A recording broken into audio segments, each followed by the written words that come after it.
ఓం గం గణపతియే నమః. స్వర్ణలక్ష్మి నమస్తే అస్తు. పరబ్రహ్మ స్వరూపిణి రాజ్యం దేహి ధనం దేహి సర్వకామాంచ దేహి మే.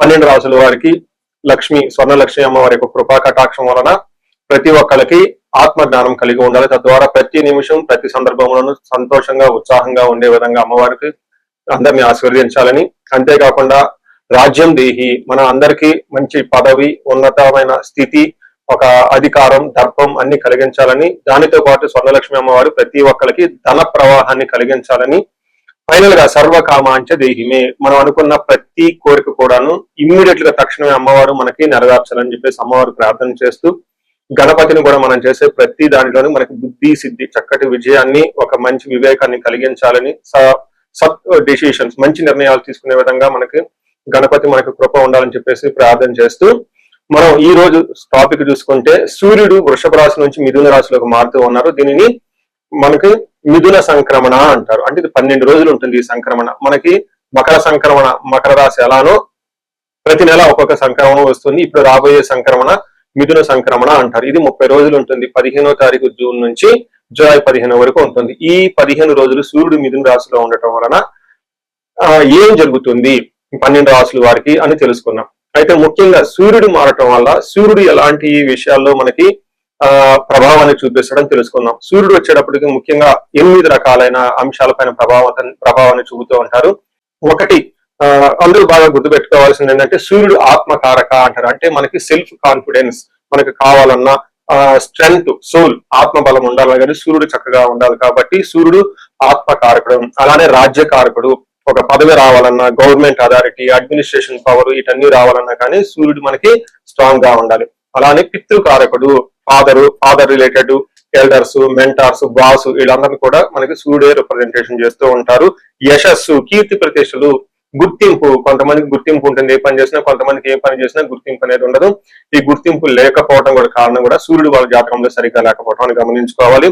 పదవి, అధికారం అంటే మీకు ఒక స్టేటస్, అంటే ఒక లేబుల్, మేనేజర్ నుంచి హైయర్ మేనేజర్, వైస్ ప్రెసిడెంట్, ఇలా ఒక్కొక్క లెవెల్ బై లెవెల్ ఎదుగుతూ ఉంటారు. అలాంటి పదవి, పొజిషన్ మీకు రావడానికి కూడా కారణం సూర్యుడు అని తెలుసుకోవాలి. అంతేకాకుండా అధికారం, పవర్, లీడర్షిప్, కమాండింగ్ పవర్, మీరు ఒక పని చెప్తే ఎదుటి వాళ్ళు చేయగల సామర్థ్యం అంతా కూడాను సూర్యుడు మెట్టే మీ జాతకంలో డిసైడ్ అవుతూ ఉంటుంది. తేజస్సు, ఆరోగ్యం, మంచి గ్లోరీ ఉంటుంది, మీకు ఎనర్జీ ఉండాలి, బ్రిలియన్స్, చాలా చక్కగా మీ ఫేస్ అంతా ఎప్పుడు కలగా ఉత్సాహంగా ఉండాలి, దానికి కూడా కారకుడు సూర్యుడు.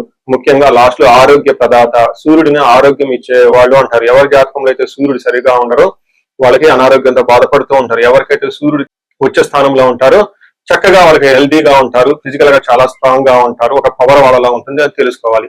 ఇలా 8 రకాలైన ముఖ్యమైన కారకాలు ప్రతి ఒక్కళ్ళ జీవితంలో సూర్యుడు అనేది ప్రభావాన్ని చూపిస్తూ ఉంటారు.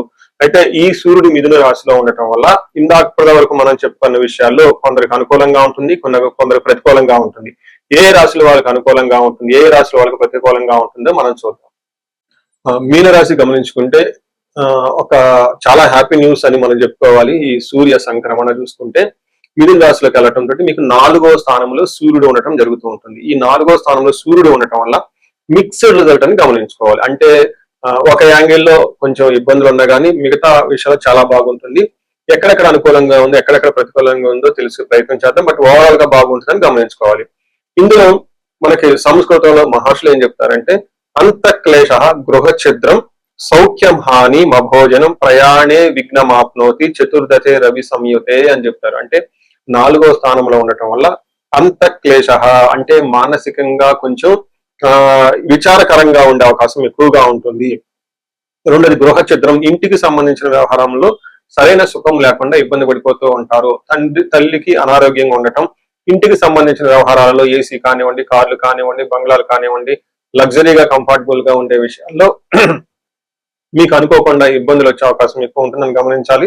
వీటితోనే కాకుండా సౌఖ్యం హాని మభోజనం, టయానికి భోజనం చేయకుండా ఇబ్బంది పడుతూ ఉంటారని గమనించుకోవాలి. అయితే ప్రయాణాలు చేస్తే ప్రయాణాల్లో ఆటంకాలు ఉంటాయి, సరైన రిజల్ట్ అయితే ఉండదు. ఏ ఉద్దేశంతో అయితే మీరు ప్రయాణాలు చేస్తూ ఉంటారో ఆ యొక్క ప్రయాణాలు ఆ ఉద్దేశం నెరవేరకపోదు. రెండోది ఆటంకాలు కలిగే అవకాశం ఎక్కువగా ఉంటుంది.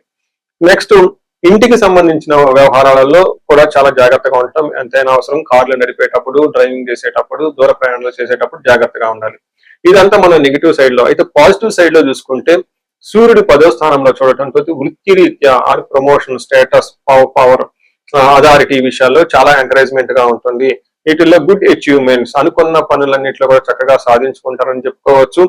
డిజైర్ ప్రమోషన్, జాబులో అనుకున్న విధంగా ప్రమోషన్స్ వచ్చే అవకాశం ఎక్కువగా ఉంటుంది. అనుకున్న పొజిషన్ అయితే ఖచ్చితంగా ఉంటుంది.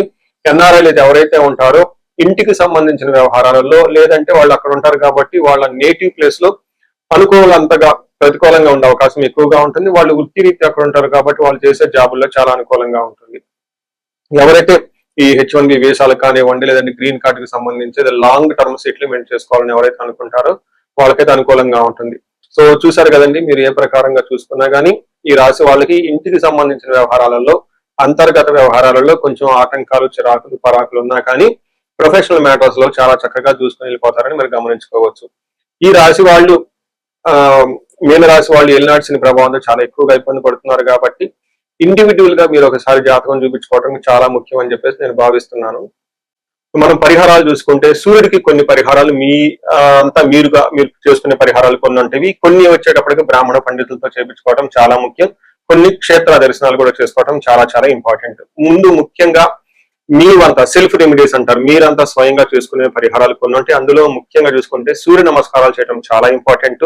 సూర్య అష్టకం చదవటము లేదా ఆదిత్య హృదయ స్తోత్రం చదవటం కూడా చాలా ఇంపార్టెంట్. ఎప్పుడైతే ఆదిత్య హృదయ స్తోత్రము, హనుమాన్ కార్యసిద్ధి మంత్ర రెండు కలిపి కనుక చదువుకలిపితే ఇంకా చాలా మంచి రిజల్ట్ ఉంటుంది. సో ఇక్కడ ఆదిత్య హృదయ స్తోత్రంతో పాటు హనుమాన్ చాలీసా గానీ, హనుమాన్ కార్యసిద్ధి మంత్రం గానీ చదువుకుంటే ఇంకా చక్కటి మంచి రిజల్ట్ వస్తుంది. సో ఇవన్నీ మీరు చేసుకునే మీ వరకు మీరు చేసుకోవచ్చు. ఇంకా టెంపుల్స్ కి వెళ్ళేసి అక్కడ నవగ్రహాల చుట్టూ తిరిగి గోధుమలు కనుక దానం చేయగలిగితే, సద్బ్రాహ్మణులకి, సత్పురుషులకి చేయగలిగితే ఇంకా మీకు చక్కటి మంచి రిజల్ట్ వస్తుందని గమనించుకోవాలి. సో అది మీ వరకు చేసుకోగలుగుతారు. మీ ద్వారా కాకుండా కొన్ని సమస్య తీవ్రంగా ఉంటే పండితుల్ని కలిసి, లేదంటే మా ద్వారా అపాయింట్మెంట్ తీసుకొని జాతక చక్రం కూడా చేపించుకోవడం చాలా ఉత్తమం. ఇందులో ముఖ్యంగా సూర్యుడికి సంపూర్ణమైన శాంతులు చేయాల్సి ఉంటుంది. గ్రహ శాంతి అంటారు. ఈ గ్రహ శాంతిలో సూర్యుడికి జపాలు, దానాలు, తర్పణాలు, హోమాలు ఇవన్నీ చేస్తూ ఉండాలి. వీటితో పాటుగా ఇంకా మీ యొక్క ఇండివిజువల్ జాతకం చూపించుకోవడం చాలా చాలా ముఖ్యం. ఎవరికైతే మీ యొక్క ఇండివిజువల్ లైఫ్ లో మీకు ఏజ్ 35 to 45 మధ్యలో ఉండి 40 years ప్లస్ ఆర్ మైనస్ లో ఉన్న వాళ్ళకి ఎక్కడైనా మీకు లైఫ్ స్టాగ్నేటెడ్ కనిపించింది, అప్పటిదాకా సక్సెస్ఫుల్ ట్రాక్ రికార్డు ఉండి ఇక్కడ ఎందుకో ఆగిపోయారు, గ్రోత్ లేదని మీకు అనిపిస్తే ఒక్కసారి కాల్ చేసి అపాయింట్మెంట్ తీసుకోండి, మీ జాతకం చెక్ చేసుకోండి. నేను 35 to 45 age group research group గా చేస్తూ ఉన్నాను. చాలా మంది పీపుల్ మిడ్ లైఫ్ క్రైసిస్ అని చెప్పేసి ఇక్కడ ఆగిపోతూ ఉంటారు. చాలా మందికి డైవర్స్ అవుతూ ఉంటుంది, సడన్ గా కెరీర్ లో బ్రేక్ వస్తూ ఉంటుంది. సో ఈ మిడ్ లైఫ్ క్రైసిస్ ని మన ఆస్ట్రాలజీ, వేదిక్ ఆస్ట్రాలజీ ఎలా డీల్ చేస్తుంది, దాంట్లో ఏమేమి ఉంటాయి అని చెప్పి తెలుసుకోవచ్చు. ముఖ్యంగా జ్యోతిష శాస్త్రం ప్రకారం గ్రహ శాంతులు అని ఉంటాయి, గ్రహ దోషాలు అని ఉంటుంది. మీ యొక్క దశలు తెలుసుకొని వీటిల్లో ఏదైనా ఒక గ్రహం దోషం ఉండటం అయితే మీరు స్టాగ్నేటెడ్ అయిపోతారు. దాన్ని ఎలా బయటకు రావాలని పరిహారాలు తెలుసుకోవాలి. వీటితో పాటుగా మీకు ఏమైనా శాపాలు ఉంటే, పితృశాపం, కాలసర్ప దోషము, ఇలా మాతృశాపం, స్త్రీ శాపం, ఇంకా ఏమైనా యాక్టివ్ గా శాపాలు ఉన్నాయా, ఈ శాపాలు ఉండటం వల్ల కూడాను మీరు లైఫ్ లో గ్రోత్ లేకుండా ఆగిపోయే అవకాశం ఉంటుంది. సో ఎవరికైనా సరే ఎలాంటి ప్రాబ్లం ఉన్నా, ధనానికి ఇబ్బంది పడిపోతూ ఉంటే స్వర్ణలక్ష్మి విశేష హోమం చేయించుకోండి. మీకు వీసా స్టాంపింగ్, H1B, లైక్ ఎక్కడన్నా ఏమంటారు ఉద్యోగంలో ఎక్కడన్నా బ్రేక్లు వచ్చి ఆగిపోతూ ఉన్నా, లేదంటే ఫైనల్ రౌండ్ దాకా వచ్చి మధ్యలో ఎక్కడన్నా ఆగిపోయినా కానీ మీకు ఇలాంటి వాళ్ళకు కూడాను మన్యు పాశుపత అభిషేకము, రుద్రాభిషేకం చూపించుకోవడం చాలా చాలా ఇంపార్టెంట్. భార్యాభర్తల మధ్య గొడవలకు అన్యోన్య దాంపత్య పాశుపతం చూపించుకోవడం. ఎవరికైనా సర్పాలు, కాలసర్ప దోషాలు, మహాకాలసర్ప దోషాలు అంటే కాలసర్ప దోష నివారణ పూజలు, పితృదోష నివారణ పూజలు మీ యొక్క జాతకం చూసుకొని ఇవన్నీ చేసుకోవటం వల్ల జీవితంలో 10 రెట్లు ఖచ్చితంగా వెళ్ళే అవకాశం ఎక్కువగా ఉంటుందని గమనించుకోవాలి. మీ అందరికి అష్టైశ్వర్యాలు కలగాలని, భోగభాగ్యాలు కలగాలని చెప్పేసి కోరుకుంటున్నాను. నమస్తే.